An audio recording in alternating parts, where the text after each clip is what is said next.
আসসালামু আলাইকুম দর্শক, আমি এখন কথা বলছি কম্বোডিয়ার রাজধানী নমপেন থেকে। একেবারে নমপেনের যে টুরিস্ট যে মধ্যস্থল, যেখানে সবচেয়ে বেশি টুরিস্ট আনাগোনা করে, নদীর পাড়ে প্রচুর বাংলাদেশি সহ বিভিন্ন দেশের, এই দেশ তো বটেই, নানা দেশের লোকজনের আসা যাওয়া। সেই জায়গা থেকে দর্শক কথা বলছি। তো এখানে ঘুরতে ঘুরতে কিছু বাংলাদেশিরও সন্ধান পেলাম।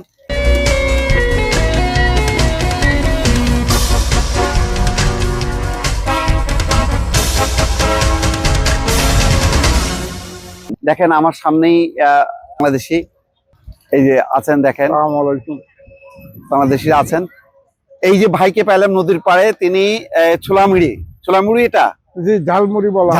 ঝালমুড়ি বিক্রি করছেন। দেখেন উনি বললেন যে 6 বছর উনি এসছেন, 6 বছর এসছেন। এখন উনি নিজের ব্যবসাটাই করছেন। তো এই পর্যন্ত যাদেরকে পেয়েছি তারা হোটেল রেস্টুরেন্টের ব্যবসা, কনস্ট্রাকশনে কাজ করেন, এরকম নানা নেতে আছেন। নতুন এসছেন, পুরনো এসছেন। এই যে একটা ভাই দেখছি নতুন এসছেন উনি, আর একটা ভাই 11 মাস হলো এসছে। তারা কাজ করছে। নতুন যারা আসছে তারা ভাগ্য খুলতে এসছে। তো ভাইয়ের কাছে একটু জানতে চাই যে আমাদের বলেন, এই যে ভাইকে দেখেন, এটা আপনার নামটা বলেন। আমার নাম ইকরাম হোসেন বেলাল। ইকরাম হোসেন বেলাল। আচ্ছা, তো আপনি কিভাবে আসলেন এবং এখন কি করছেন একটু যদি বলেন।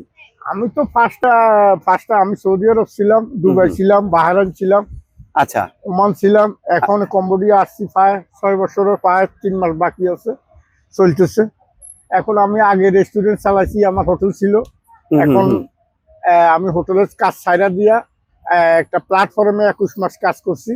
আচ্ছা, এখন এখানে যে নদীর পাড়, এখানে দেখি যে বিভিন্ন বাংলাদেশি, ইন্ডিয়ান, পাকিস্তানি, বিভিন্ন দেশের ফরেনিয়াররা আসছে।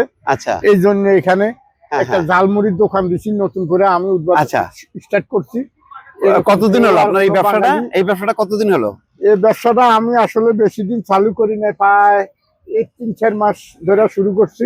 আচ্ছা, ইনশাআল্লাহ মোটামুটি আলহামদুলিল্লাহ চলে, ভালো, খারাপ না। কারা খায় এই ঝালমুড়ি? এখানে বেশিরভাগে আমাদের বাঙালিরা খাইতেছে। আচ্ছা, আর পাকিস্তানি, যেহেতু এটা হালাল ফুড, মুসলমানের জন্য এটা হালাল ফুড, তো এই জন্য। আর কিছু ফরেনিয়াররা আগে খাইতো না, এখন আপাতত একজনের দেখো আরেকজন কিছু খাইতেছে। আচ্ছা, কম্বোডিয়ানরাও কিছু খাইতেছে এখন। ঝালমুড়ি তো অভ্যস্ত হইতেছে।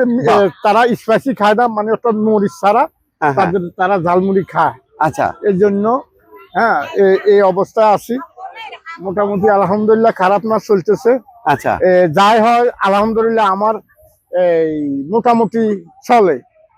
আচ্ছা, আর এখানে বর্তমানে কম্বোডিয়াতে কর্মসংস্থান বেশি, কিন্তু লোক সংখ্যা কম। আচ্ছা, কাজের চাহিদা আগে তুলনামূলক, মানে কাজ আছে কিন্তু লোক কম। তো সেই জায়গায় বাংলাদেশিরা এসে ভালো করছে বলতে সবাই ভালো নাই। আচ্ছা, কিছু লোক আছে যারা দেশও অলস ছিল, এই দেশও অলস। আচ্ছা, তারা শুয়ে আর খায়। আর যারা দেশেও কর্ম করছে তারা এই দেশে এসেও কর্ম করি বাদ খাইতেছে।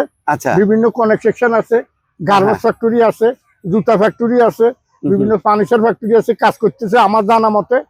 হ্যাঁ, আমিও বিভিন্ন এজেন্টের কিছু লোক কাজে দিতেছি।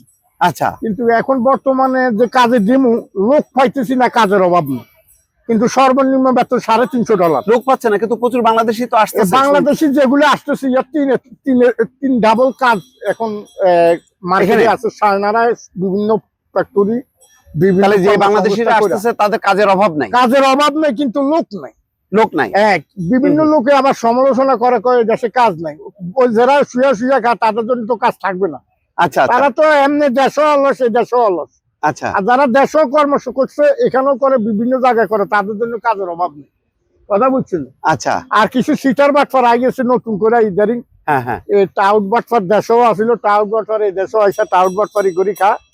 হ্যাঁ, এদের কারণে মনে করেন ভালো মানুষেরও সমালোচনা হয়, খারাপ সমস্যা হয়।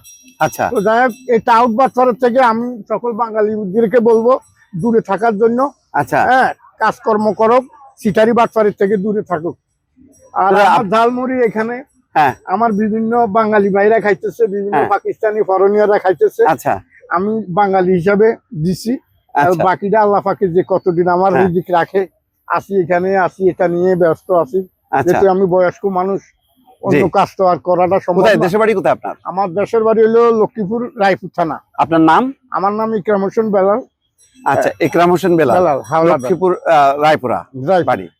আচ্ছা, দর্শক, যে এই যে ভাই এখন এই বয়সেও কিন্তু এখানে পরিশ্রম করছে এবং তিনি বলছেন যে একটা সম্ভাবনা আছে, এদেশে একটা সম্ভাবনা আছে, কিন্তু সেই সম্ভাবনাটা অনেকটা আমাদের কারণে আমরা নষ্ট করতেছি। কিন্তু এখানে কাজ আছে, লোকের অভাব আছে। সুতরাং এই জায়গাটা কিন্তু আমরা ভালোভাবে যদি এক্সপ্লোর করি তাহলে কিন্তু আমাদের একটা নতুন কর্মসংস্থান হবে এই কাম্বোডিয়াতে। দর্শক, আমি যেহেতু এসেছি আরো কয়েকদিন থাকবো, ঘুরে ঘুরে আমি বিভিন্ন অভিজ্ঞতা আমাদের এখানে যারা আছেন যে বাংলাদেশিরা, তাদের কাছ থেকে শোনাবো যে কাম্বোডিয়ার প্রকৃত চিত্রটা কি। ভালো থাকবেন, আল্লাহ হাফেজ।